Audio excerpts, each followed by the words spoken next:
बिस्मिल्लाहिर्रहमानिर्रहीम। देखिए हमारे पास ये एक एग्जांपल है और साथ ही एक प्रूव है और ये थ्योरम है जिसको हम बार बार एक्सरसाइज नंबर 12.1 के अंदर इस्तेमाल करेंगे और डिफरेंट चीज़ों के अंदर हम इसका इस्तेमाल देखेंगे भी। सबसे पहले हमारे पास क्या है, लिमिट अगर एक्स अप्रोचेस टू हमारे पास क्या हो ज़ीरो और ये नीचे और ऊपर यहाँ पे ज़ीरो बन जाए तो हम डायरेक्टली तौर पे ये लिख सकते हैं। यहाँ पे जो भी कांस्टेंट होगा उसको डायरेक्टली कांस्टेंट को यहाँ पे हम इंपोज कर देंगे। टू आ जाएगा, टू लिख देंगे, ए होगा ए लिख देंगे, ई होगा ई लिख देंगे, तो ये हम लिख सकते हैं। इसको हम ऐसे भी से लिखते हैं, ln ऑफ ए भी लिख सकते हैं क्योंकि log ई 1 होता है तो नेचुरल लॉग ऑफ ए भी लिखा जा सकता है।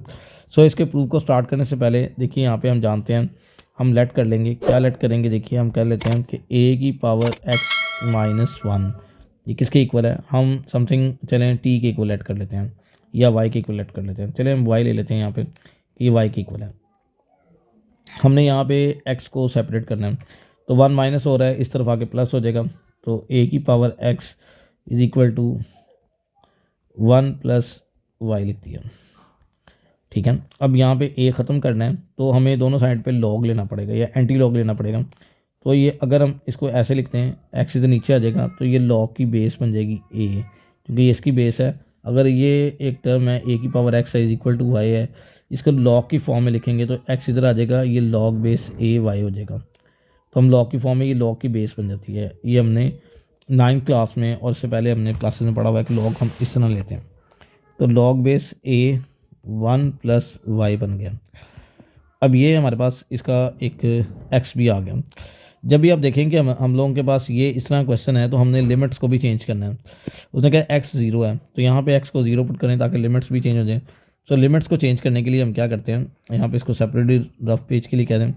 सो ए की पावर ज़ीरो ले लेते हैं चूँकि एक्स ज़ीरो है, minus one is equal to y. तो यहाँ पे ये वन माइनस वन तो वाई ज़ीरो आ जाएगा।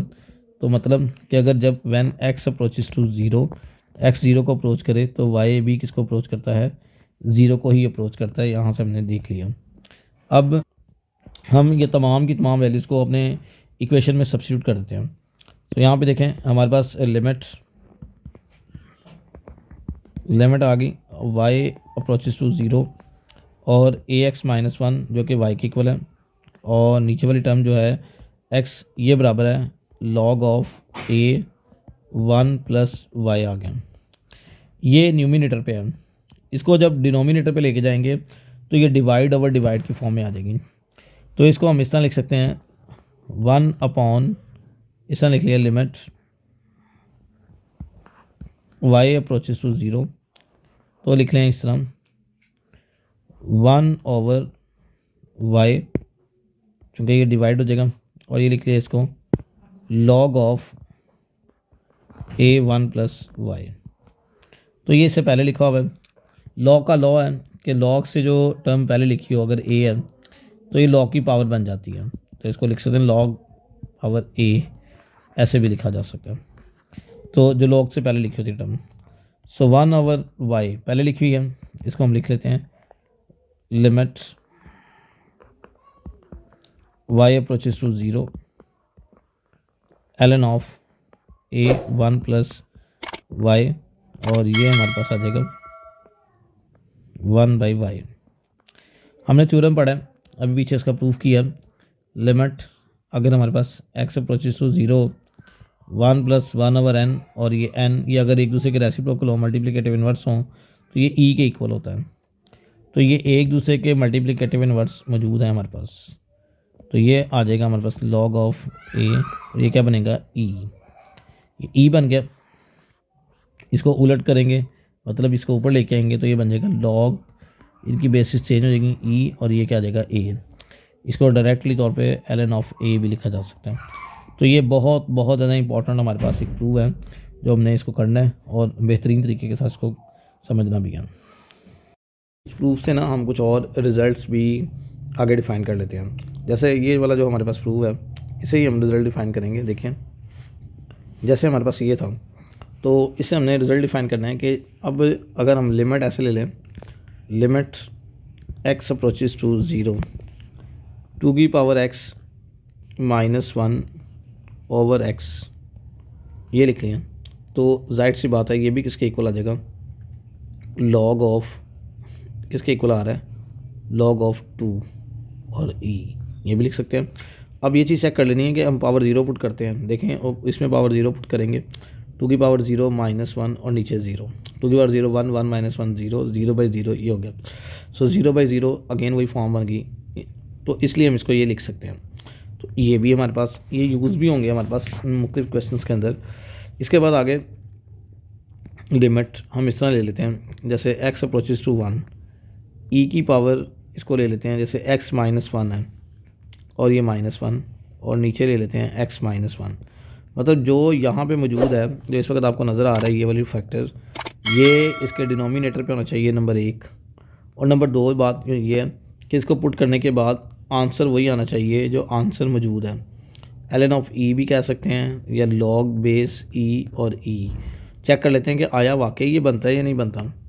इसमें वैल्यू पुट करते हैं, x यहाँ पे 1 पुट करना है, e की पावर 1, 1 - 1 ये आ गया, और नीचे 1 - 1, नीचे तो 0 आ रहा है, e पावर 0 1 होता है, 1 - 1, तो 0/0 फॉर्म।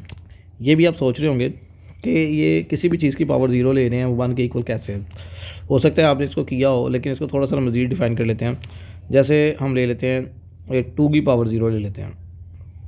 ये 2 की पावर 0 1 के इक्वल कैसे होती है, इसके पीछे क्या लॉजिक है।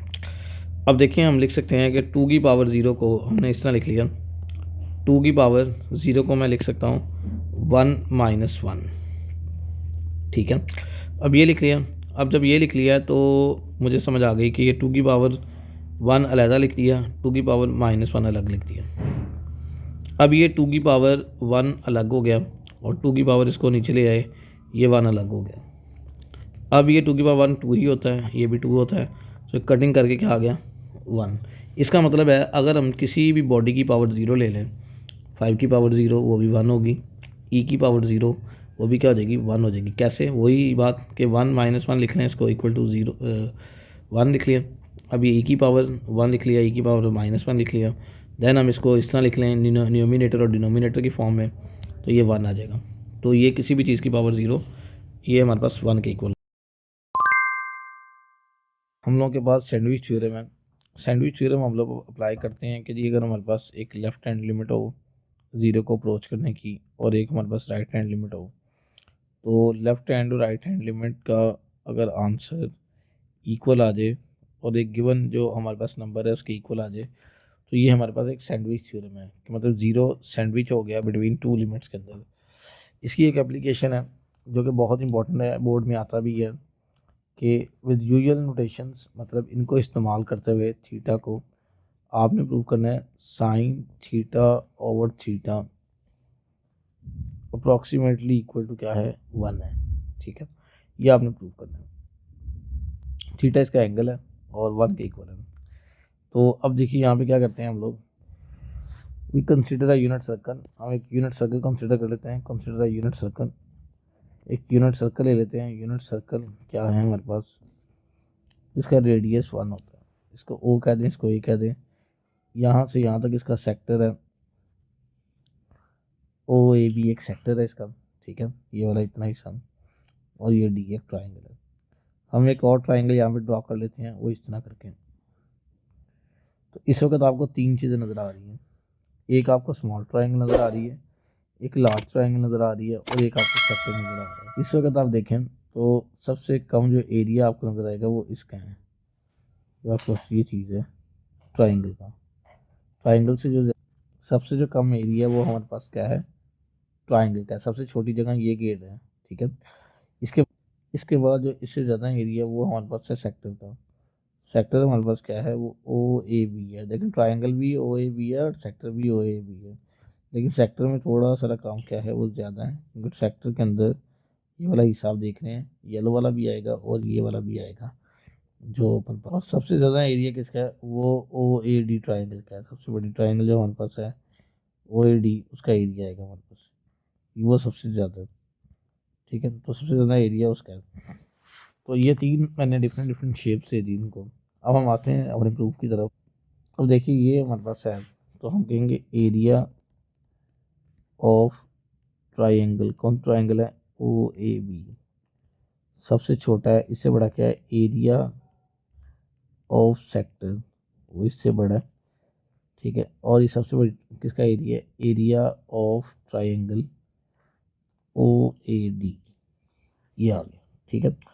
अब यहाँ पे देखिए ये एक ट्राइंगल है, इसका हम परपेंडिकुलर ड्रॉ कर देंगे इस तरह करके, सी कहते हैं इससे फर्ज करें, तो ये क्या बनेगा, ये एक ट्राइंगल बन जाएगी इस तरह करके, ये परपेंडिकुलर बन जाएगा बी सी, और ये ओ बी हमारे पास ऑलरेडी है, और ये एंगल थीटा है। अब यहाँ पे देखें एरिया ऑफ ट्राइंगल अगर मैंने फाइंड आउट करना है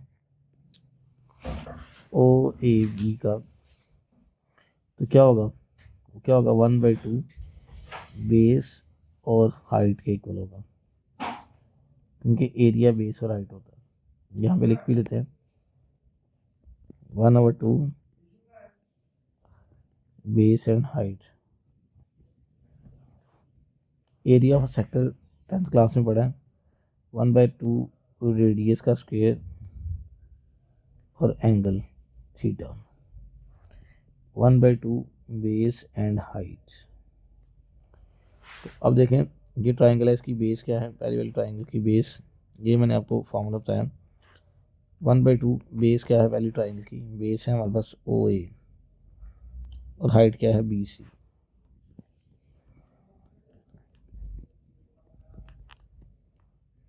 रेडियस क्या है 1 है, क्योंकि रेडियस ओ ए लगा लें या ओ बी लगा लें, 1 है, यूनिट सर्कल था। आगे देखें बेस, अब इस ट्राइंगल की बेस भी ये हुआ है बड़ी ट्राइंगल की, और हाइट क्या है, ये आप हाइट देख रहे हो ए डी है।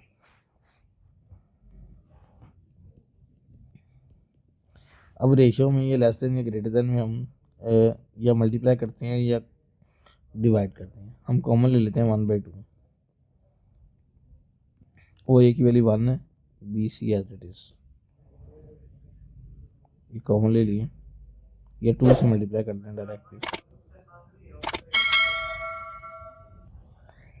ओ ए 1 है, ए डी आ गया,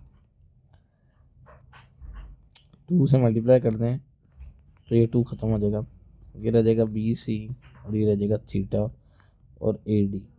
हमने बी सी फाइंड आउट करना है और ए डी फाइंड आउट करना है। अब पहले ये ट्राइंगल ले लेते हैं जो हमारे पास मौजूद है, वो है ये। अब हम ये ट्राइंगल है, हमने बी सी फाइंड आउट करना है, ठीक है, हमारे पास ये 1 है, क्योंकि ये रेडियस था, ये क्या था 1 था। अब हमारे पास दो रेशियोज है, परपेंडिकुलर और हाइपोटेन्यूज, ये दो रेशियो के लिए हम क्या लेंगे, साइन थीटा, क्योंकि साइन थीटा क्या होता है, परपेंडिकुलर ओवर हाइपोटेन्यूज। ये आ गया एक्स, और या जो भी हमने फाइंड आउट करना है बी सी लिखा हमने, और ये आ गया 1, तो बी सी की वैल्यू किसके इक्वल आ गई, साइन ऑफ थीटा पे। Clear with C. बड़ी ट्राइंगल को बनाते हैं, तो बड़ी ट्राइंगल में हमारे पास ये बड़ी ट्राइंगल है, ये था डी पॉइंट, ये था ए पॉइंट, और ये क्या था ओ पॉइंट, ये थीटा है, ओ ए 1 है, ए डी हमने फाइंड आउट करना है, ये हमारे पास है नहीं है, हमने ए डी फाइंड आउट करना है। तो ए डी फाइंड आउट करने के लिए परपेंडिकुलर और बेस है, तो यहाँ पे टेंजेंट ले लेंगे, टेंजेंट थीटा क्या आएगा, परपेंडिकुलर ओवर बेस। अब यहाँ पे ओ ए की वैल्यू क्या है 1 है, ए डी आ गया मेरे पास, टेंजेंट थीटा, टेंजेंट को लिख सकता हूँ मैं साइन बाई कॉस। ये तमाम वैल्यूज इस एक अपनी मेन इक्वेशन में पुट करते हैं। बी सी की वैल्यू क्या आई थी, वो आई थी हमारे पास साइन ऑफ थीटा, दरमियान में आ गया थीटा, और ये क्या आई है, ए डी की वैल्यू क्या थी, sign theta over cos theta. मैं क्या करता हूँ, साइन थीटा पे डिवाइड कर देता हूँ पूरी इक्वेशन को, ये 1 आ गया, ये आ गया 1/cos। जब बच्चों मैं इसका रेसिप्रोकल लूँगा, रेसिप्रोकल मतलब ये साइन उल्टाऊँगा, तो नीचे वाली रकम ऊपर आ जाएगी और ऊपर वाली क्या आ जाएगी नीचे। ठीक है। अब अपना सवाल देखें प्रूफ के अंदर, लिमिट थीटा अप्रोचेस टू 0 लेनी थी, तो मैं यहाँ पे लिमिट 1 कर लेता हूँ, थीटा अप्रोचेस टू 0,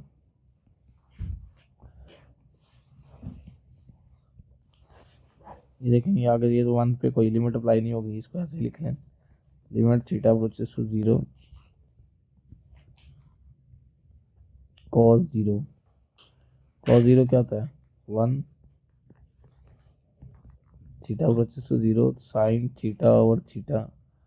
अब आप देखें sine theta by theta sandwich है किसके दरमियान 1 और 1 के दरमियान। So we can say that limit theta approaches to 0 sine theta और थीटा अगर हो तो अप्रॉक्सीमेटली किसके इक्वल होता है 1 के। कि अगर ये एंगल सेम हो तो 1 के इक्वल होता है। फर्ज करें यहाँ पे एक मिसाल बताता हूँ, ये 7x है, x अप्रोचेस टू 0 है और नीचे x लिखा हुआ है। आपने एंगल सेम करना है। एंगल सेम कैसे होगा 7 से मल्टीप्लाई करेंगे 7 से डिवाइड करेंगे तो ये देखेंगे हमारे पास क्या बन जाएगा सैंडविच थ्योरम से 1 बन जाएगा और आंसर इसका क्या देगा 7। क्लियर।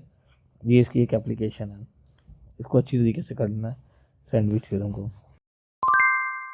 हमारे पास अगला जो प्रूव है limit n approaches to infinity और ये है हमारा 1/n और ये आ गया हमारे पास अगर ये एक दूसरे के रेसिप्रोकल है मतलब कि ये अगर एक दूसरे के मल्टीप्लिकेटिव इन्वर्स हैं तो यहाँ पे अगर ये एक दूसरे के मल्टीप्लिकेटिव इन्वर्स हैं देन ये e के इक्वल आ जाएगा और उसकी लिमिट 0 को अप्रोच कर रही हो या इन्फिनिटी को अप्रोच। अब देखिए इसको सॉल्व करने के लिए हमें बाइनोमियल थ्योरम का सहारा लेना पड़ेगा। बाइनोमियल थ्योरम का बाइनोमियल थ्योरम क्या है बाई कहते हैं दो टर्म्स के ऊपर जो थ्योरम लगता है वो क्या है 1 प्लस एक्स पावर है n। ठीक है ये किसके इक्वल होता है 1 प्लस एन एक्स n ये पावर और x ये term plus n minus 1 over 2 का फैक्टोरियल और into x square plus n minus 1 n minus 2 over 3 का फैक्टोरियल और साथ चलता जाएगा एक्स क्यूब और ऐसे ही ये चलता जाएगा। कहने का मतलब ये है कि जब भी कभी इस तरह का सीन आएगा कि कोई रकम पावर में आ जाए और हमारे पास उसका सलूशन है और हम बाइनोमियल थ्योरम वहाँ पे यूटिलाइज़ करेंगे। बाइनोमियल थ्योरम हमारा फिज़िक्स में भी यूज़ होगा और डिफरेंट चीज़ों में इस्तेमाल किया जाता है। इसको मद्देनज़र रखते हुए हम इस सवाल को सॉल्व करेंगे। देखिए हम जानते हैं ये है हमारे पास 1 plus 1 over n power n है। यहाँ पे बाइनोमियल थ्योरम के लिए 1 होना बड़ा ज़रूरी है तो 1 ऑलरेडी है।